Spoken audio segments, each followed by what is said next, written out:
Hello, എല്ലാവർക്കും പുതിയൊരു വീഡിയോയിലേക്ക് സ്വാഗതം. അപ്പം നമുക്ക് കോഴിത്തീറ്റ പറമ്പിൽ നിന്നും ചിലവ് കുറച്ച് എങ്ങനെ ഉണ്ടാക്കാമെന്ന് നോക്കിയാലോ.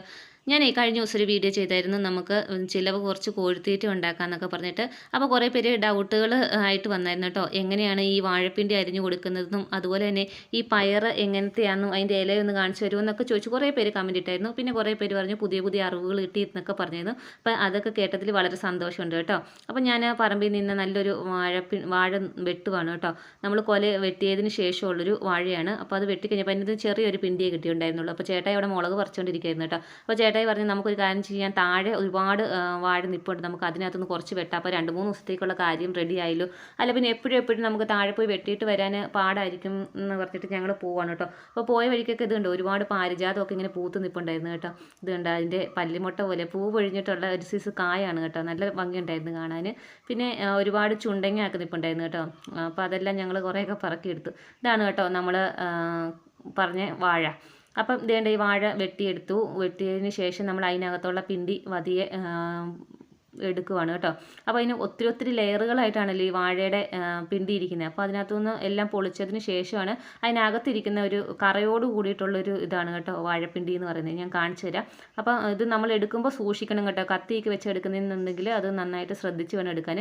അപ്പം വാഴയിൽ ഇങ്ങനെ നന്നായിട്ട് ഒരു വരഞ്ഞു കൊടുത്തതിന് ശേഷം അത് കീറി എടുത്തിട്ട് അതിനകത്തുനിന്ന് പതിയെ ഇങ്ങനെ പൊളിച്ചെടുത്തേച്ചാൽ മതി കേട്ടോ. ഞങ്ങളിപ്പോൾ ഒടിയാണ്ടാണ് എടുക്കുന്നത്. കാരണം എന്ന് വെച്ച് കഴിഞ്ഞാൽ നമുക്ക് ഇച്ചിരി കയറി പോകാനുണ്ട് കേട്ടോ. അപ്പോൾ ഒറ്റയടിക്കും കൊണ്ടുപോകണമെങ്കിൽ ഒടിയാണ്ട് എടുത്തു കഴിഞ്ഞാലേ കാര്യമുള്ളൂ. അപ്പോൾ മക്കൾ പറഞ്ഞ് ഞങ്ങൾ എടുത്തോളാം എന്നൊക്കെ പറഞ്ഞിട്ട് അവർ കൊണ്ടുപോവാണ് കേട്ടോ.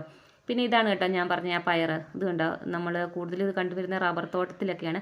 അതിൻ്റെ തളിരയിലയാണ് കേട്ടോ കൊടുക്കുന്നത്. അപ്പോൾ നമ്മുടെ ഇവിടെ പൊതുവേ ഇച്ചിരി വെയിൽ കൂടുതലായതുകൊണ്ട് എല്ലാം ഉണങ്ങി നിൽക്കുവാണ് കേട്ടോ. അപ്പോൾ കുറവാണ് ഇത് ഉണ്ടാകുന്നത്. ഇനിയിപ്പോൾ ഇത് നമ്മൾ താഴെങ്ങാനൊക്കെ പോയി തപ്പി പിടിച്ച് വേണം പറിച്ചെടുക്കാൻ വേണ്ടി. ഇതുണ്ടാവും ഇതുപോലെ കരിഞ്ഞ് നിൽക്കണം കേട്ടോ നമ്മുടെ ഈ പറമ്പ് കുറേയൊക്കെ. അതുകൊണ്ട് പൊതുവെ ഇങ്ങനെയുള്ള സാധനങ്ങളൊക്കെ കിട്ടാൻ ഇച്ചിരി ബുദ്ധിമുട്ടാണ്. അപ്പോൾ ഞങ്ങളെ കണ്ടപ്പോൾ ഒരു കാട്ടുകോഴി ഇവിടെ എങ്ങാണ്ട് ഇരുന്നാന്ന് കേട്ടോ അങ്ങോട്ടേക്ക് പറന്നു പോയിട്ടുണ്ട്. അപ്പോൾ ഞങ്ങൾ എന്തായാലും ഇറങ്ങി വന്നേലേ കുറേ തേങ്ങ ഇട്ട് നമ്മൾ പറമ്പിൽ വെച്ചിട്ടുണ്ടായിരുന്നു. അപ്പോൾ ചാക്കൊന്നും ഇല്ലാണ്ടേ വന്നു കേട്ടോ വാഴപ്പിണ്ടി എടുക്കാമെന്ന് ഓർത്തിട്ട്. പിന്നെ ഞാൻ ഡ്രസ്സിനകത്ത് തന്നെ കുറേയൊക്കെ പെറുക്കിയിട്ട് ചേട്ടായിരുന്നു. അപ്പോൾ ഞാൻ കുറേ തേങ്ങ പെറുക്കി എടുത്തിട്ട് ഞാനും കയറി പോന്നു. പിന്നെ ഇതേണ്ട ഇങ്ങനെയാണ് കേട്ടോ വാഴപ്പിണ്ടി അരിയുന്നത്.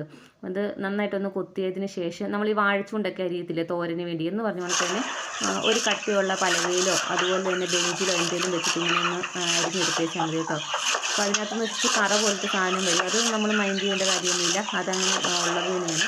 അപ്പോൾ ഇതെന്താണെന്ന് വെച്ച് കഴിഞ്ഞാൽ നമുക്ക് കോഴിക്ക് മാത്രമല്ല നമുക്ക് നല്ലൊരു മരുന്നാണ് കേട്ടോ. ഇത് തോരൻ വെച്ച് കഴിക്കുകയോ അതുപോലെ രസത്തിനകത്തൊക്കെ ഇട്ട് കഴിച്ചു കഴിഞ്ഞ് കഴിഞ്ഞാൽ നമുക്ക് ഒരുമാതിരിപ്പെട്ട ഈ അപ്പൻഡീസ് പോലെയുള്ള അസുഖങ്ങൾക്കൊക്കെ ഒരു പരിധി വരെ നമുക്ക് കൺട്രോൾ ചെയ്യാൻ പറ്റും കേട്ടോ. കാരണം എന്ന് വെച്ചിട്ടുണ്ടെങ്കിൽ ഇതിലൊരു കറ നല്ലതാണെന്നാണ് പറയുന്നത്. അപ്പോൾ അതിനെപ്പറ്റി വ്യക്തമായിട്ട് കറക്റ്റ് ധാരണയൊന്നുമില്ല. അപ്പോൾ ഇങ്ങനെ പണ്ടുള്ള ഞങ്ങളുടെ വല്യമ്മമാരൊക്കെ പറയുന്നത് ഞാൻ കേട്ടിട്ടുണ്ട്. അപ്പോൾ അങ്ങനെ രസമൊക്കെ വെച്ച് ഞങ്ങൾക്ക് തരാറൊക്കെ ഉണ്ടായിരുന്നു കേട്ടോ.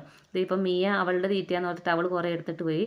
അപ്പോൾ ഞാൻ ഇത് അരിഞ്ഞതിന് ശേഷം കൊണ്ടുവന്ന് പാത്രം വെച്ച് കൊടുത്തു കേട്ടോ. വെച്ച ഉടനെ തന്നെ എല്ലാവരും കൂടി ഓടി വന്നിട്ടുണ്ട്. എല്ലാവരും കൂടി അത് തിന്നാൻ തുടങ്ങിയിട്ടുണ്ട്. അപ്പം ഇത് വലിയ ഇഷ്ടമാണ് കേട്ടോ ഇവർക്ക് ആരോഗ്യത്തിനൊക്കെ നല്ലതാണ്. ഈ കാൽസ്യത്തിനുള്ള ഇതൊക്കെ ഇതിനകത്തുനിന്ന് കിട്ടും. അതുപോലെ തന്നെ കാലുകൾക്കൊക്കെ നല്ല ബലമൊക്കെ കിട്ടും. അപ്പോൾ ഇതെല്ലാവരും കൂടി കൊത്തിപ്പറിച്ച് തിന്നുന്നൊക്കെയുണ്ട്. അപ്പോൾ നമ്മൾ ഈ കൈത്തീറ്റ തന്നെ കൊടുത്ത് നമ്മൾ കടയിൽ നിന്ന് വാങ്ങിച്ച് തന്നെ കൊടുക്കാനിരുന്ന് കഴിഞ്ഞാൽ നമുക്ക് കോഴീനെ വളർത്തുന്നതുകൊണ്ട് ഒരു ലാഭം ഉണ്ടാകത്തില്ല കേട്ടോ. അതുകൊണ്ടാണ് കുറേ പേര് പറയുന്നത് കോഴീനെ വളർത്തുന്നത് നഷ്ടമാണ്, ലാഭം ഉണ്ടാകത്തില്ല എന്നൊക്കെ പറയുന്നത്. അപ്പോൾ ഇങ്ങനെയുള്ള ചെറിയ തീറ്റകളൊക്കെ കൊടുത്തു കഴിഞ്ഞാൽ നമുക്ക് ഒരു പരിധി വരെയൊക്കെ തീറ്റ ചിലവ് കുറയ്ക്കാനും പറ്റും. അപ്പോൾ ഞാൻ കപ്പളത്തിൻ്റെ ഇലയും കൂടി ആ കൂടത്തിലിട്ട് കൊടുക്കുകയാണ് കേട്ടോ. അപ്പോൾ 3 നേരം ഞാൻ തീറ്റ കൊടുക്കുന്നുണ്ടെങ്കിൽ അതിലൊരു നേരം ഇങ്ങനെയുള്ള ഫുഡുകളാണ് കേട്ടോ കൊടുക്കുന്നത്. പിന്നെ 2 നേരം നമ്മൾ അല്ലാണ്ട് കടയിൽ നിന്ന് വാങ്ങിക്കുന്നതൊക്കെ കൊടുക്കും. അപ്പോൾ മാക്സിമം നമ്മൾ ഇങ്ങനെയുള്ള തീറ്റകളൊക്കെ കൊടുത്ത് ചിലവ് ചുരുക്കാൻ നോക്കുക. എങ്കിലേ നമുക്ക് കോഴീനെ വളർത്തുന്നതുകൊണ്ട് ലാഭം ഉണ്ടാകത്തുള്ളൂ. പിന്നെ കുറേ പയറും ഉണ്ടായിരുന്നു കേട്ടോ. കുറച്ചേ കിട്ടിയുണ്ടായിരുന്നു കേട്ടോ. അത് ഞാൻ ഇട്ട് കൊടുത്തിട്ടുണ്ട്. അപ്പോൾ അവരെല്ലാവരും വന്നിട്ടുണ്ട്. ആ കപ്പളത്തിൻ്റെ ഇല കൊടുത്തത് ഫുള്ളും അവർ തിന്നിട്ടുണ്ട് കേട്ടോ. അവർക്ക് ഭയങ്കര ഇഷ്ടമുള്ളൊരു ഫുഡാണ് ഈ കപ്പളത്തിൻ്റെ ഇല. അപ്പോൾ അത് ഫുള്ളും അവർ അങ്ങോട്ടും ഇങ്ങോട്ടും ഭയങ്കര വേഗത്തിൽ അങ്ങോട്ടും ഇങ്ങോട്ടും തമ്മി വഴക്കുണ്ടാക്കിയിട്ട് അത് പിടിച്ച് പറിച്ചുകൊണ്ട് ഓടുകയൊക്കെ ചെയ്യുന്നത് കണ്ടോ. അതിൻ്റെ ഒരു തരി പോലും ഇല്ലാണ്ട് അവർ ഫുള്ള് തിന്നിട്ടുണ്ട്. അപ്പോൾ ഇങ്ങനെയൊക്കെ നോക്കിക്കഴിഞ്ഞ് കഴിഞ്ഞാൽ നമുക്ക് ചിലവ് ചുരുക്കാനൊക്കെ പറ്റത്തുള്ളൂ. അപ്പോൾ എല്ലാവർക്കും വീഡിയോസൊക്കെ ഇഷ്ടപ്പെട്ടെന്ന് വിചാരിക്കുന്നു. ഇഷ്ടപ്പെട്ട് കഴിഞ്ഞാൽ ലൈക്ക് ചെയ്യാനും സബ്സ്ക്രൈബ് ചെയ്യാനും സപ്പോർട്ട് ചെയ്യാനും മറക്കരുത്. മറ്റൊരു വീഡിയോയിൽ കാണാം. നിങ്ങൾക്ക് എന്തെങ്കിലും ഡൗട്ടുകളൊക്കെ ഉണ്ടെങ്കിൽ വീഡിയോയുടെ അടിയിൽ ചോദിച്ചാൽ മതി കേട്ടോ. അപ്പോൾ ഞാൻ പുതിയ വീഡിയോ ഒക്കെ ആയിട്ട് വരാം. Okay, Tata, bye bye.